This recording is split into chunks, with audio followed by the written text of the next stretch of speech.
ಶಿಕ್ಷಕಿಯವರೇ ಮತ್ತು ಎಲ್ಲ ಈ ಹಾಡಿನ ಗುರು ಹಿರಿಯರೇ, ನಮ್ಮ ಜೊತೆಗೆ ಆಗಮಿಸಿರ್ತಕ್ಕಂಥ ಎಲ್ಲ ಪಾದಯಾತ್ರಿಗಳೇ, ಈ ವಾರ್ಡಿನ ಎಲ್ಲ ಶರಣರೇ, ತಾಯಿಂದರೇ, ಮಕ್ಕಳೇ, ಎಲ್ಲರಿಗೂ ಶರಣಾರ್ಥಿ. ಪಾಪ ಬೆಳಿಗ್ಗೆ ಹೆಣ್ಮಕ್ಳಿಗೆ ಭಾಳ ಕೆಲಸ ಇರ್ತಾವೆ ಮನೆಯಾಗ. ಅಂತಹ ಕೆಲಸ ಬಿಟ್ಕೊಂಡು ನಮ್ಮ ಜೊತೆಗೆ ಒಂದಿಷ್ಟು ಪಾದಯಾತ್ರೆ ಬೆಳೆಸಿರಲ್ರಿವ. ಇದು ನಿಮ್ಮ ಜೀವನದೊಳಗೆ ನೀವು ಮಾಡ್ತಾ ಇರ್ತಕ್ಕಂಥ ಅತ್ಯಂತ ಪುಣ್ಯದ ಕೆಲಸ. ಇದು ನಮ್ಮ ಗುಡದ ಒಪ್ಪತ್ತೇಶ್ವರ ಅಜ್ಜಾರು ಹೇಳ್ದಂಗೆ ನಸುಕಿನ 3 ಗಂಟೆಯಿಂದ ಒಂದು ಒಳ್ಳೆಯ ಮುಹೂರ್ತ ಶುರು ಆಗ್ತದೆ.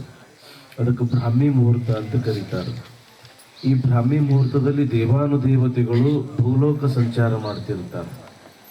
ಅವರು ಸಂಚಾರ ಮಾಡ್ತಕ್ಕಂತಹ ಸಮಯದೊಳಗೆ ನಾವು ಅವ್ರ ಜೊತೆಗೆ ಸಂಚಾರ ಮಾಡಿದ್ರೆ ಅವರು ಒಳ್ಳೆಯ ಫಲಗಳನ್ನು ನಮಗೆ ಕೊಡ್ತಾರೆ ಅನ್ನೋ ಕಾರಣಕ್ಕಾಗಿ ನಸುಕಿನ ಜಾವದಲ್ಲಿ ಪಾದಯಾತ್ರೆಯನ್ನು ಮಾಡ್ತಕ್ಕಂಥ ಒಂದು ಪ್ರಸಂಗಗಳು.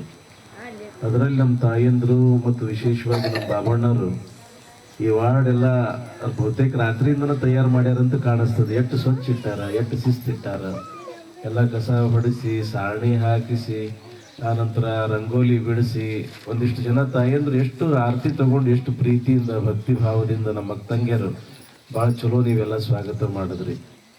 ಇದೆಲ್ಲ ಯಾಕೆ ಮಾಡೋದು ಅಂತಂದ್ರೆ ನಮ್ಮಲ್ಲಿ ಒಂದು ಸ್ವಚ್ಛ ಮತ್ತು ಶಿಸ್ತು, ನಮ್ಮೆಲ್ಲರಲ್ಲಿ ಒಂದು ಭಾವೈಕ್ಯತೆ ಬರಲಿ ಅನ್ನೋ ದೃಷ್ಟಿಯಿಂದ ಇವೆಲ್ಲವೂ ಕೂಡ ಮಾಡ್ತಕ್ಕಂಥದ್ದು. ಒಂದು ಊರು ಅಂತಂದ್ರೆ ಅಲ್ಲಿ ಕೇವಲ ಒಂದೇ ಜನಾಂಗ ಇರೋದಿಲ್ಲ, ಎಲ್ಲ ಜಾತಿಯವ್ರು ಇರ್ತಾರೆ, ಎಲ್ಲ ಧರ್ಮದವ್ರು ಇರ್ತಾರೆ.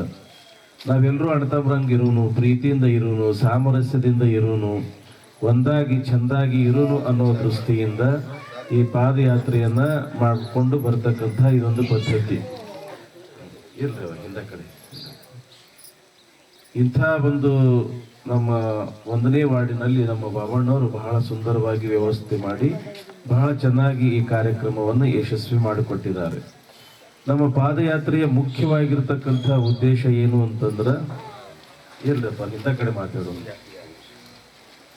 ಈ ಕಾರ್ಯಕ್ರಮದ ಮುಖ್ಯವಾಗಿರ್ತಕ್ಕಂಥ ಪಾದಯಾತ್ರೆಯ ಉದ್ದೇಶ ಏನು ಅಂತಂದ್ರೆ, ನಾವು ನಿಮ್ಮ ಮನೆ ತನಕ ಯಾಕೆ ಬಂದೀವಿ ಅಂತಂದ್ರೆ ನಿಮಗೆ ಆಮಂತ್ರಣ ಕೊಡಕ್ಕೆ ಬಂದೀವಿ, ನಿಮ್ಮನ್ನ ಈ ಕಾರ್ಯಕ್ರಮಕ್ಕೆ ಕರೆಯಕ್ಕೆ ಬಂದೀವಿ.